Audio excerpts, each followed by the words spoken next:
Hi all, I have a very exciting chess game to show you today. This is from the Magnus Carlsen Tour Finals. In the fifth set, we reached actually a blitz tiebreak situation. Magnus Carlsen won actually the first blitz tiebreak, and all he needed to do with the white pieces was to draw with white in this game.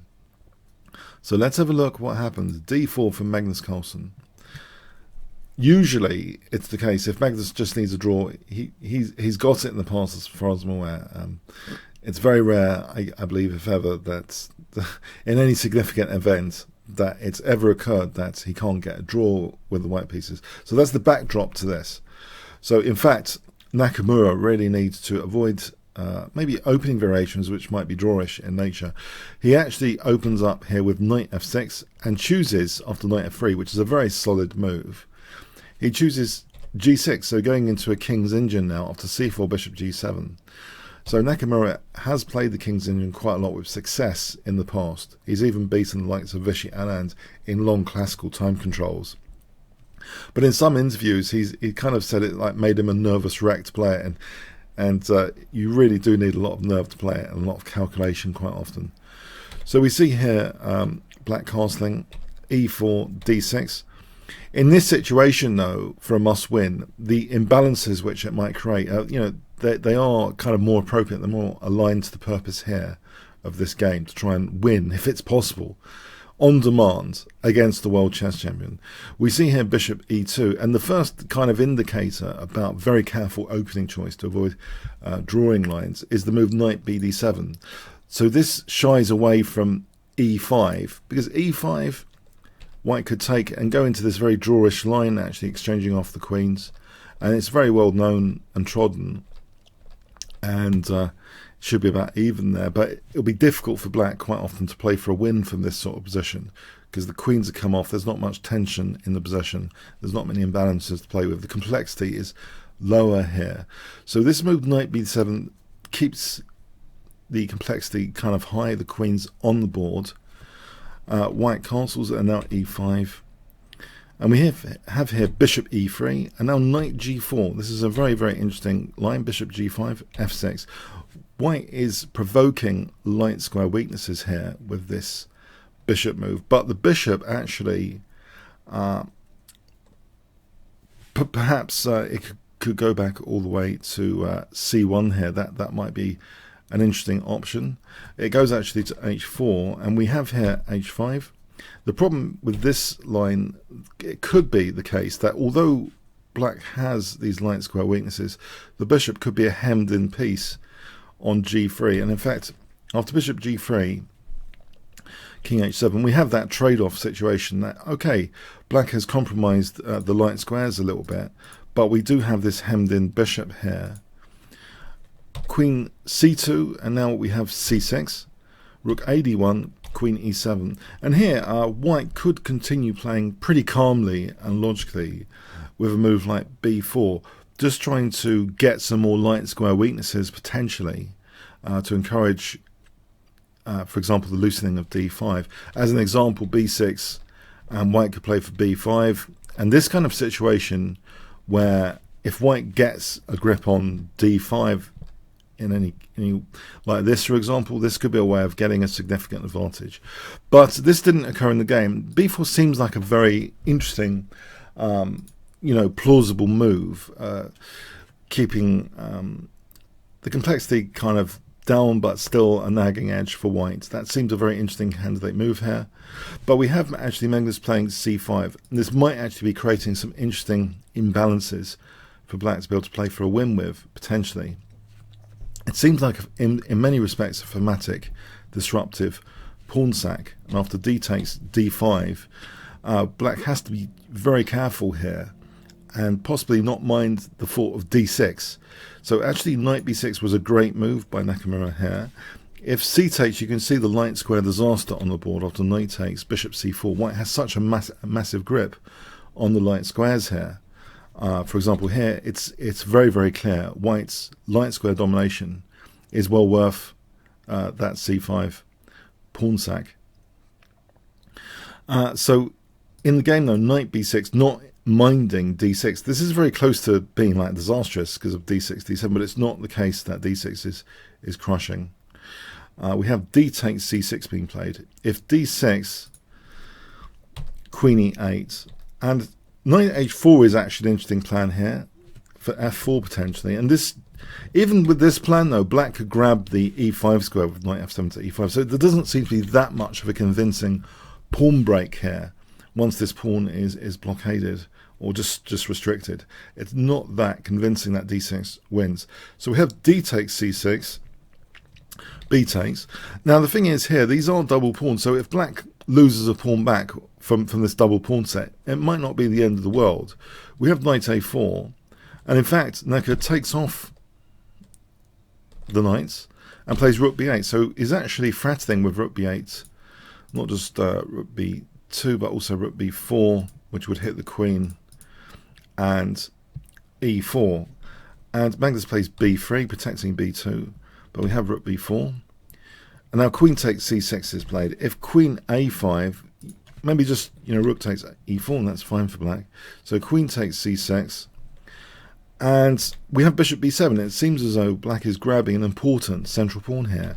We have queen d7, but black gains a tempo here with rook f7, kicking that queen and leaving this pawn two pieces attacking it. So that pawn's going to drop now after the queen's come off. Knight d2, and this is exactly the sort of position black would want, really, because there are imbalances here to play with now from this position. Even though the queens have come off, this bishop is still a kind of hemmed in piece as well here. So a very, very interesting situation, and black has got that classic d4 square that you sometimes get in King's Indians, if you can get a classic d4. And here though, it's very tempting to play rook d4 immediately. This is actually, it was played, but it's a slight slip up because it allows f3 with bishop f2. This was a moment in the game where either knight f5 or h4, just to kick the bishop back to h2, and this is a better version of events because it's trickier to arrange. It takes more time to arrange a bishop g1 to hit d4 and c5 if that's important for white to do. But that is not entirely clear anyway, even if white won the exchange there. But also, there is h4 here as a forcing move to kick the bishop back into, h2, quite a passive square, and then rook d4. So that seems to be an upgrade to this version of events which occurred, which is rook d4, and now f3 here, which provides the resource bishop f2 now in the event of either of these two moves. There's bishop f2, so kind of skewing d4 and c5. So we have rook ed7, rook a1, okay, and now knight f5, bishop f2, and now just offering a positional exchange sack. It seems very logical, this. The grip on the dark squares is phenomenal. Black's grip, by contrast to previous positions we saw with white having a grip on the light squares. It's like a Mad Magazine Spy versus Spy, where they've got their square colour to play for, both of the spies.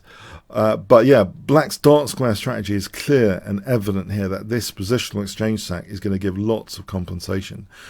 And Magnus actually avoided it. Rook fe1. If he plays bishop takes d4, c takes, as an example, the pawns could start to become connected pass pawns quite easily later. This is just an illustration as an example. The pawns could eventually kind of crash through eventually, or things like this. Horrible things could happen basically, but there is the potential for two connected pass pawns in this position if d3. So I go back here for threatening bishop e3. If this is just a fictional scenario anyway, but even if, just to show this on the board, e4, if we have this situation with the pawns crashing through the center, then the king can also escape via e5, and that's just going to be winning for black. So there is these two connected pass pawns potential coming down the board. So it's ignored. So let's go back to the game. So we have rook fe1, bishop d2, but now it is actually taken in this situation. C takes, rook ed1. So it looks phenomenal for black, this compensation check. And now h4, locking down further the dark squares. b4, but is there a potential for white to get a pass pawn going here on the queen side? There is a 2-to-1 there, 2-to-1 pawn majority. Bishop f4, knight e3. And now d3, and this looks very strong and tempting for d2, but we have bishop b5, rook d4, and now check, king h6, and now rook d7, and this causes a bit of a panic for black not to believe in the passed pawn potential. Actually, it seems to me that Nakamura played rook takes b4. It seems on objective analysis that he could actually use the potential of this pawn and this pawn as two connected passed pawns.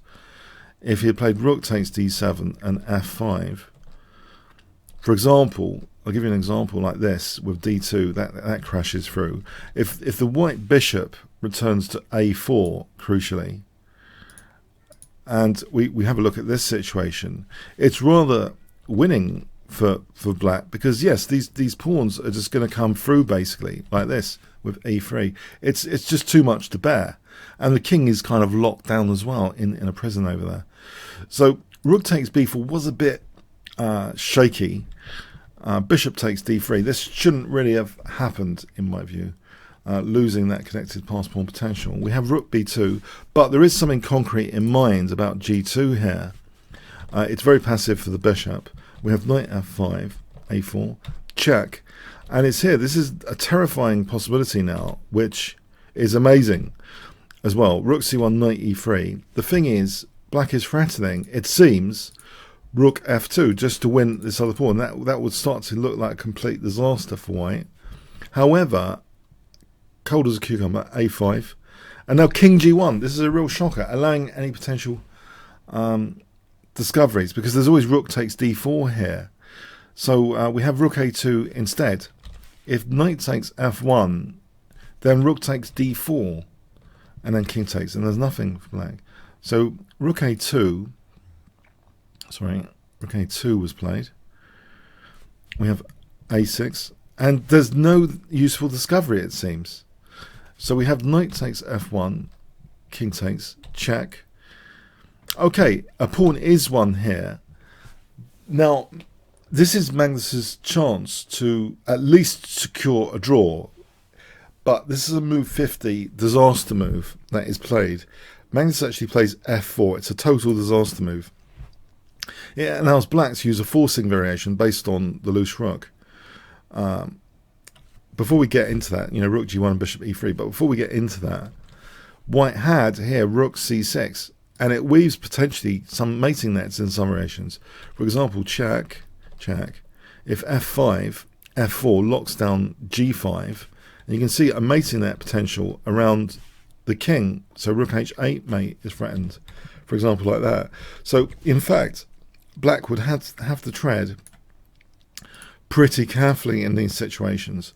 If the rook takes, say, check, these checks, and they have to be persisted. So carry on the checks, otherwise, as that mate, we get a situation like this where it's not that clear that black is winning, and in fact we get potentially an interesting dynamic situation where black's a rook up, but it's still technically a draw. Actually, it's going to be a draw there, yeah, technically. So anyway, f4 was a crucial mistake because it allows black to get a very favourable endgame now with this forcing move, rook g1 and bishop e3 check, so dragging the king away from the rook. So this endgame is very good. So we have check and rook takes e5. So it's 3-1 over here, but it's allowing white seemingly Magnus to get an important pawn there, but rook behind the pawn, the Tarrasch rule. You can look up on Wiki, the Tarrasch rule is very important in endgames. Check, check, king g5, we have rook a1. White cannot make progress here that easily at all. So check, and here there's actually a very simple f5 it seems, which wasn't played, so for king f4, and that's going to be easily winning for black. But we have actually rook a2, rook a6, rook a3, king f4 now, and we have a situation where after rook takes, king f5, that black's in the driving seat here because there's a threat of rook d7, kicking the king away from these pawns, further away from the passed pawns. We have rook h8. If, for example, king d4, then there's the disaster check and picking up the rook. So rook h8, and we have check, so kicking the king away, not to be able to help against the 2-to-1 pawn majority. And in fact, this is technically winning for black now, even just the one pawn here, because the king's too far away, and even further now. And this is just the technique, rook and pawn ending win now. So it carried on a few moves. The pawn is being dragged down, and there's time to do this, to get this position. Sorry, after king d4 f3, the game was actually resigned here. If it continued, say Magnus played king c3, then rook e2 and f2, and the pawn is queening, essentially. That builds a bridge. But as an example, and then we have, for example, this situation just will be winning the rook. There's no way to defend here, basically, after f3. It's a technical win, this position. So, yes, Hikaru Nakamura managed to defeat Magnus Carlsen on demand with the black pieces in this blitz game. I think there were so many interesting practical lessons which we don't get from classical Grandmaster chess. The use of imbalances in a practical sense to keep them going, not to have the queens coming off, choice of opening variations to avoid such situations where the queen's coming off, where there's not much tension in the position. Throwing away one's double pawns if it's an extra pawn just to maximise piece activity. Powerful exchange sack for potential, passed pawns. But, you can see that the tension and drama can get to them as well. It seems as though Nakamura lost faith in the passed pawn potential when he allowed his d pawn to be collected. And then, the cold nerves of steel with the discovered check scenarios that Magnus went into, that was really quite amazing. And then just the forcing variation to get a slightly advantageous rook and pawn ending. It was really of immense quality considering the number of eyeballs on this match, the number of the high stakes of this match game. Incredible performance. Great entertainment from both players. Both should be absolutely congratulated. So the match is, as far as today is concerned, and I need to catch up on some games. It's still on. It's still on. So this is coming up to be a big Wednesday today. I had to see who's going to win this Magnus Carlsen Tour Finals. It's really super exciting stuff. Okay, I hope you enjoyed this. If you want to invite me for a game, kingscrusher.tv or bit.ly/chessworld, where you can play a casual 5 days a move game, rated. So don't worry, I don't spend too much time on my moves, so you should be able to crush me. So that's bit.ly/chessworld. I also have playlists, bit.ly/leaderchess, bit.ly/stockfishchess, and also there's a Discord at kingscrusher.tv/discord. Okay, comments, questions, like, shares, subscribes with the notification bell. Really appreciated. Thanks very much.